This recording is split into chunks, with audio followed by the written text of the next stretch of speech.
ಇಡೀ ಪ್ರಪಂಚಕ್ಕೆ ಅತಿ ಎತ್ತರಕ್ಕೆ ಹೋಗೋ ಕೇಬಲ್ ಕಾರ್ ಇದಂದ್ರೆ ತಪ್ಪಾಗೋದಿಲ್ಲ. ವ್ಯೂ ಮತ್ತೆ ವೆದರ್ ಇಲ್ಲಿ ಅಷ್ಟೇ ಸೈಕ್ ಆಗಿರುತ್ತೆ. ಅಥೆಂಟಿಕ್ ಆಗಿರೋ ಕಾಶ್ಮೀರಿ ಪಲಾವ್ನ ಈ ಜಾಗದಲ್ಲಿ ನೀವು ಮಿಸ್ ಮಾಡದೆ ಟ್ರೈ ಮಾಡಬೇಕು. ಯಾವ್ದಪ್ಪ ಈ ಜಾಗ ಅಂತ ಅಂದ್ರೆ welcome to Bengaluru to Kashmir road trip ನ ಡೇ 7 ಪಾರ್ಟ್ 2 ಗೆ. ಲಾಸ್ಟ್ ವಿಡಿಯೋದಲ್ಲಿ ಗುಲ್ಮರ್ಗ್ ನ ಗೊಂಡಲ ರೈಡ್ ಬಗ್ಗೆ ತಿಳಿಸ್ಕೊಡ್ತೀನಿ ಅಂತ ಹೇಳಿದ್ದೆ.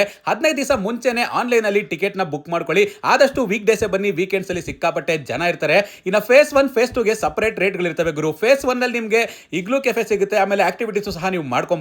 ಆದ್ರೆ ಸ್ವರ್ಗದಂತ ಜಾಗನ ನೋಡ್ಬೇಕಂದ್ರೆ ನೀವು ಫೇಸ್ 2 ಗೆ ಹೋಗಬೇಕು.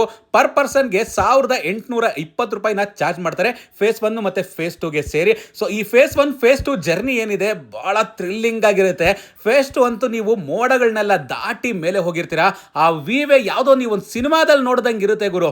ನಾನಂತೂ ಕಳೆದೋದೆ ಈ ಜಾಗನ ನೋಡಿ. ಬುಕ್ ಮಾಡೋವಾಗ 9 ರಿಂದ 11, 11 ರಿಂದ 1, 1 ರಿಂದ 3 ಅಂತ ಇರುತ್ತೆ. ಯಾವ್ದೋ ಒಂದು ಟೈಮ್ ಸ್ಲಾಟ್ ಗೆ ಬುಕ್ ಮಾಡ್ಕೊಳ್ಳಿ, ಹೋಲ್ ಡೇ ಎಂಟ್ರಿನ ಇರುತ್ತೆ. ಇನ್ನು ಫೇಸ್ 2 ಹೋದ್ಮೇಲೆ ವ್ಯೂ ನೋಡಿ ಕಳೆದೋಗ್ರ ಜೊತೆಗೆ ಕಾಶ್ಮೀರಿ ಕಾವನ್ನ ಟ್ರೈ ಮಾಡಿ, ಬಹಳ ಅಥೆಂಟಿಕ್ ಆಗಿರುತ್ತೆ.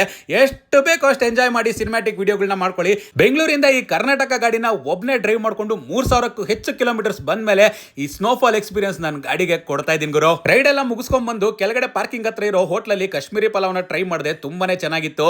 ಆ ಗ್ಯಾಪ್ ಅಲ್ಲಿ ವೀಲ್ಗೆ ಚೈನ್ ಎಲ್ಲ ಹಾಕಿದ್ರು. ಇದು ಗ್ರಿಪ್ಗೋಸ್ಕರ ಬೇಕಾಗುತ್ತೆ. ಸ್ನೋ ಓಡಿಸ್ಬೇಕಂದ್ರೆ ಒಂದು ಸ್ಕಿಲ್ ಡ್ರೈವಿಂಗ್ ಬೇಕು. ಅದ್ರ ಬಗ್ಗೆ ಡೀಟೇಲ್ ಆಗಿ ಹೇಳ್ಬೇಕಂದ್ರೆ ನನಗೆ ಮೆಸೇಜ್ ಮಾಡಿ ತಿಳಿಸ್ಕೊಡ್ತೀನಿ. Thank you.